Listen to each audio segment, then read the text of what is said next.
തുടങ്ങിയത് ഒറ്റ ഹദീസിലായിരിക്കാം, ഒറ്റ ഹദീസിലായിരിക്കാം. ഹദീസിന് ശേഷം കേരളത്തിന് ഔദ്യോഗികമായി കൊണ്ടുവന്ന ശൈഖുൽ മൗലവി അവസാനം എന്തുണ്ടായത്? തുടങ്ങിയത് പോലെ ഒന്നോ രണ്ടോ ഹദീസില മൂപ്പർക്ക് ആദ്യം അഭിപ്രായ വ്യത്യാസം തുടങ്ങിയത്. അതങ്ങനെ കേറി പോയി അവസാനം നമസ്കാരം പോലും 5 വഖത്ത് വേണ്ട എന്ന് പറയുന്നിടത്തേക്ക്, ഇസ്ലാമിന്റെ ഫർളായ കാര്യങ്ങളെ മുഴുവനും വെട്ടിച്ചുരുക്കുന്നിടത്തേക്ക്, വിശുദ്ധ ഖുർആനിനെ പോലും സ്വന്തം വക വ്യാഖ്യാനങ്ങൾ മെനഞ്ഞുണ്ടാക്കുന്നിടത്തേക്ക് എത്തിപ്പെടുകയും അവസാനം മുസ്ലിം ലോകത്താകമാനം കുഫ്റിന്റെ ആശയമായി വിശ്വസിക്കപ്പെടുന്ന വഴികളിൽ ചെന്ന് ആർപ്പണിക്കുകയും ചെയ്യുന്നത് നമ്മൾ കണ്ടു. പിന്നീട് അതൊക്കെ റബ്ബിന്റെ ചില ഇടപെടൽ അതിലുണ്ട് എന്നുള്ളത് നമ്മൾ മനസ്സിലാക്കണം. നമ്മൾ ആ ഒരു വകുപ്പിലേക്ക് പോയിക്കൂടെ സഹോദരന്മാരെ? ഒരു പേടി നമുക്ക്, റബ്ബിന്റെ ഹിദായത്ത് പോകുമോ, എന്റെ ഈ സന്മാർഗം നഷ്ടപ്പെടുമോ, തലാഴത്തേക്ക് എത്തിവേക്കുമോ, നരകത്തിൽ പോയി ചാടേണ്ടി വരുമോ എന്നൊരു ബേജാറ് ജീവിതത്തിൽ വേണം. അപ്പൊ ദുആ പുറത്തേക്ക് വരുമുള്ളത്. ربنا لا تزغ قلوبنا بعد إذ هديتنا وهب لنا من لدنك رحمة إنك أنت الوهاب. സൂറത്ത് ആൽ ഇംറാനിലെ 8-ാമത്തെ ആയത്താണ്. റബ്ബേ ഹിദായത്തിലാക്കിയതിനു ശേഷം പിന്നെ നീ തെറ്റിക്കല്ല എന്നാ നമ്മൾ പ്രാർത്ഥിക്കാൻ പറഞ്ഞതാ. അത് എവിടെയാ പറഞ്ഞത്? 7-ാമത്തെ ആയത്തല്ല. 7-ാമത്തെ ആയത്തെന്താ?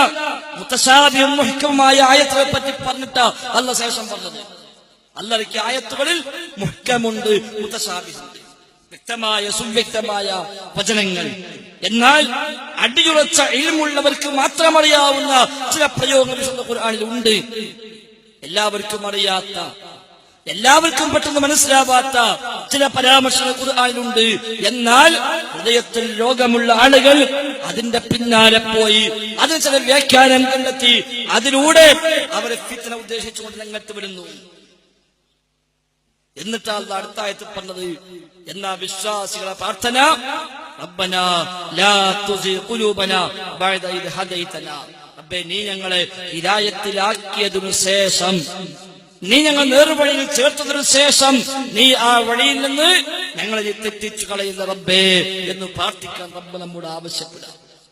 അതാ ഞാൻ പറഞ്ഞു യൂസുഫ് നബിയുടെ പ്രാർത്ഥന, തവഫനി മുസ്ലിമാ, റബ്ബേ ഒരു മുസ്ലിമായി നീ എന്നെ മരിപ്പിക്കണേ.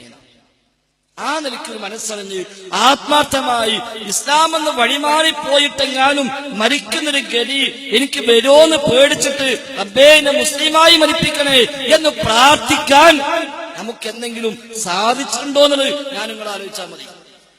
ഇതാലോചിച്ചു റബ്ബേ ഹിദായത്ത് നഷ്ടപ്പെടോ, തൗഹീദ് ഞാൻ തെറ്റിപ്പോകോ, അല്ലാത്ത വഴിയിലേക്ക് എത്തോ. ഓരോ വിവാദങ്ങളും ഓരോ ബഹളങ്ങളും വരുമ്പോ നമ്മൾ പ്രധാനമായും പേടിക്കേണ്ടത് അതാണ്. കേവലമായ കക്ഷിത്വങ്ങൾക്കപ്പുറത്ത്, കേവലമായ ഹിസ്ബിയത്തിനപ്പുറത്ത്, സംഘടനാ പക്ഷപാതിത്വങ്ങൾക്കപ്പുറത്ത് ഒരു ചെറിയ വിവാദം ഉടലെടുക്കുമ്പോൾ നമ്മൾ പേടിക്കേണ്ടത് ഈ വിവാദം ഒരുപക്ഷേ എന്റെ ഹിദായത്തും ഉണ്ടായിരിക്കാൻ പോവുക. ഈ വിവാദം ഒരുപക്ഷെ ഉണ്ടാക്കിയെടുത്തോന് ചില സ്വാർത്ഥമായ താല്പര്യമുണ്ടായേക്കാം. ആ വിവാദത്തിന് തിരികൊളുത്തിയവന് ലക്ഷ്യങ്ങൾ പലതുമുണ്ടായേക്കാം. പക്ഷേ ഏതോ ഒരുത്തന് എവിടെങ്കിലും കൂടി ഗൂഢമായി തന്ത്രം മെനഞ്ഞ് ഒരു പുതിയ ഒച്ചപ്പാടും ബഹളവും ഉണ്ടാക്കിയെടുത്ത് അത് പുറത്തേക്കിടുമ്പോൾ മാസങ്ങൾ കൊണ്ടോ കൊല്ലങ്ങൾ കൊണ്ടോ ആ വിവാദം കെട്ടടങ്ങുമ്പോഴേക്ക് ഒരുപക്ഷെ ആയിരങ്ങളുടെ ഹിദായത്ത് നഷ്ടമായിട്ടുണ്ടാകും. സ്വർഗത്തിന്റെ വഴിയിൽ പോകുന്ന 10,000-ങ്ങൾക്ക് ആ വഴി നഷ്ടമായി നരകത്തിന്റെ വഴിയിലേക്ക് അവർ മാറി നിന്നിട്ടുണ്ടാവാം. അതായിരിക്കാം ഒരു പക്ഷേ അനന്തരഫലം. എവിടെ എന്തൊച്ചപ്പാടും ബഹളവും വരുമ്പോ ഒന്നുകൂടെ പ്രമാണങ്ങൾ മുറുകെ പിടിച്ചുകൊണ്ട്, ഒന്നുകൂടെ മുറുകെ പിടിച്ച് ദുആ വർദ്ധിപ്പിച്ച് റബ്ബേ എന്നെ തെറ്റിക്കല്ല, ലാ തുസിഗ് ഖുലൂബനാ, റബ്ബേ ഞങ്ങളുടെ ഖൽബുകളെ തെറ്റിക്കല്ല എന്ന് പ്രാർത്ഥിക്കാൻ ആ സമയത്ത് നമുക്ക് സാധിക്കേണ്ടതുണ്ട്. ഒരുപക്ഷെ നമ്മൾ അറിഞ്ഞോളുന്നില്ല, വഴി തെറ്റി എന്നുള്ളത് നമ്മൾ അറിയണമെന്നില്ല. നമ്മൾ അങ്ങനെ പോകുന്നു. നമുക്കൊരു പക്ഷെ ന്യായമുണ്ടാകാം, ഞാൻ സ്വീകരിച്ച വഴിയാണ് ശരിയായ വഴിയെന്ന് അവന് തോന്നുന്നുണ്ടാകാം. അതിന് സമാധാനമടഞ്ഞ് അയാൾ മുമ്പോട്ട് നീങ്ങുന്നുമുണ്ടാകാം. യഥാർത്ഥത്തിൽ എന്നോ എപ്പോഴോ എവിടെയോ വെച്ച് അവൻ വഴിമാറി മറ്റൊരു റൂട്ടിൽ സഞ്ചരിച്ചിട്ടുണ്ടാകും. തിരിച്ചറിയാനാകാത്ത വിധം വഴി മാറിപ്പോയി എന്ന്, ശരിയായ മാർഗത്തിൽ നിന്ന് തെറ്റായ വഴിയിലേക്ക് അയാൾ വഴിമാറിയിട്ടുണ്ട് എന്ന് പോലും ഒരു പക്ഷേ മനസ്സിലാക്കണമെന്നില്ല. അവസാനം നരകത്ത് കിടന്ന് വേകുമ്പോഴാണ് അവന്റെ വിലാപം, റബ്ബേ റസൂലുള്ളാഹിന്റെ കൂടെ ഒരു മാർഗം സ്വീകരിച്ചിരുന്നുവെങ്കിൽ എത്ര നന്നായിരുന്നു. ആ വിലാപം കൊണ്ട് കാര്യമില്ല. അതുകൊണ്ട് ചില ബോധപൂർവമായ ഇടപെടലുകൾ നമ്മുടെ ജീവിതത്തിൽ നമ്മൾ നടത്തണം. നമ്മുടെ ജീവിതത്തിലെ ഓരോന്നും പുറത്തേക്ക് എടുത്തു വെച്ച് ഒന്ന് പരിശോധിക്കാൻ നമുക്കാകണം. നമ്മുടെ സാമ്പത്തിക മേഖല, നമ്മുടെ കുടുംബജീവിതം, നമ്മുടെ അയൽപക്ക ബന്ധങ്ങൾ, നമ്മുടെ സാമൂഹ്യ ബന്ധങ്ങൾ, മാതാപിതാക്കളുമായി നമ്മുടെ ഇടപാടുകൾ തുടങ്ങി എല്ലാ രംഗത്തും ഒന്ന് എടുത്തു വെച്ചിട്ട് അപ്പൊ അവിടേക്ക് ഇനി വല്ല മാറ്റം ആവശ്യമുണ്ടോ, വല്ല എഡിറ്റിങ്ങും ആവശ്യമുണ്ടോ, ബോധപൂർവ്വം തിന്മയുടെ വഴിയെ ഞാൻ പോകുന്നുണ്ടോ ഉണ്ടെങ്കിൽ നമ്മുടെ ഹിദായത്തും കൊണ്ടായിരിക്കും അവസാനത്ത് പോവുക. ബോധപൂർവമായ ചില ഇടപെടലുകളും അതിനനുസരിച്ച തീരുമാനങ്ങളും ഒരു പക്ഷേ ദുനിയാവിലെ നഷ്ടങ്ങൾ അതുകൊണ്ട് ഉണ്ടായേക്കാം. ഒരു പക്ഷെ ദുനിയാവിൽ നഷ്ടങ്ങൾ ഉണ്ടായേക്കാം. പലിശയുടെ പിന്നാലെ പോകാൻ തീരുമാനിച്ച് അതിന്റെ വഴികളിലേക്ക് ഇറങ്ങിത്തിരിക്കുമ്പോഴാണ് ഈ ക്ലാസ് ഒരു പക്ഷെ കിട്ടുന്നെങ്കിൽ ആലോചിക്കാൻ എന്താ വേണ്ടി.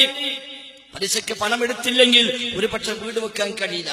വാടക വീട്ടിൽ ഇനിയും താമസിക്കേണ്ടി വന്നേക്കാം. വാടക കൊടുക്കാൻ കഴിയാതെ ഒരു പക്ഷെ പുറത്തിറക്കപ്പെട്ടേക്കാം. എന്നാലും ലാഭം അതാണ് എന്ന് നമുക്ക് അപ്പൊ മനസ്സിലാക്കാൻ പറ്റും. അല്ലെങ്കിൽ അതിനൊക്കെ ന്യായം കണ്ടെത്തി അങ്ങനെ തിന്മന്റെ പിന്നാലെ പോകും. ന്യായങ്ങൾ ഉണ്ടാകാൻ നമുക്ക് ആ ന്യായം അല്ലാഹുവും റസൂലും അംഗീകരിക്കുന്നുണ്ടോ എന്ന് നമ്മൾ ആലോചിക്കുന്നത്. നാട്ടുകാർക്കിടയിൽ ഒരു പക്ഷെ ബോധിപ്പിക്കാൻ പല ന്യായങ്ങളും പറയാൻ പറ്റും. ആരാ പറഞ്ഞു നോക്കുന്നത്, ആരാ ശ്രദ്ധിക്കുന്നത്? എല്ലാവരും അങ്ങനെയല്ലേ, മറ്റേ മൗലവി അങ്ങനെയല്ലേ, നമ്മുടെ ഇമാം അങ്ങനെയല്ലേ, മറ്റേ ഖതീബ് അങ്ങനെയല്ലേ, ഒക്കെ ശരിയായിരിക്കാം. പക്ഷേ നമ്മളെ ഖബറിലേക്ക് നമ്മളാ പോണത്. തിന്മയാണെന്ന് ഉറപ്പുള്ള, തെറ്റാണെന്ന് ഉറപ്പുള്ള ഒരു വഴിയിൽ നമ്മൾ ഇപ്പണ്ടോ കണ്ണും ചെമ്മി തീരുമാനിക്കുക, ഞാൻ അവസാനിപ്പിച്ചു. അവിടെയാണ് ഹിദായത്ത് നിലനിൽക്കുക. അല്ലാതെ നമുക്കിഷ്ടമുള്ള വഴിക്കൊക്കെ പോവും വേണം. അങ്ങനത്തെ വേണ്ടാത്തരങ്ങൾ തെറ്റാണെങ്കിലും നമുക്ക് ചെയ്യുകയും വേണം. എന്നാ മുജാഹിദായി ജീവിക്കും വേണം. അത് രണ്ടും നടക്കൂല. റബ്ബ് സമ്മതിക്കൂല. നാട്ടിലെ കണ്ണിൽ പക്ഷെ ഓലും മുജാഹിദ്, ബലും മുജാഹിദ്, മറ്റോലും മുജാഹിദ് ഒക്കെ മുജാഹിദായിരിക്കും. പക്ഷെ റബ്ബ് അത് സമ്മതിക്കൂല. ആ നിലയ്ക്കുള്ള ഒരു കണക്ക് കൂട്ടൽ, കൃത്യമായ കാൽക്കുലേഷൻ ജീവിതത്തിൽ നമ്മൾ കാത്തു സൂക്ഷിക്കുക.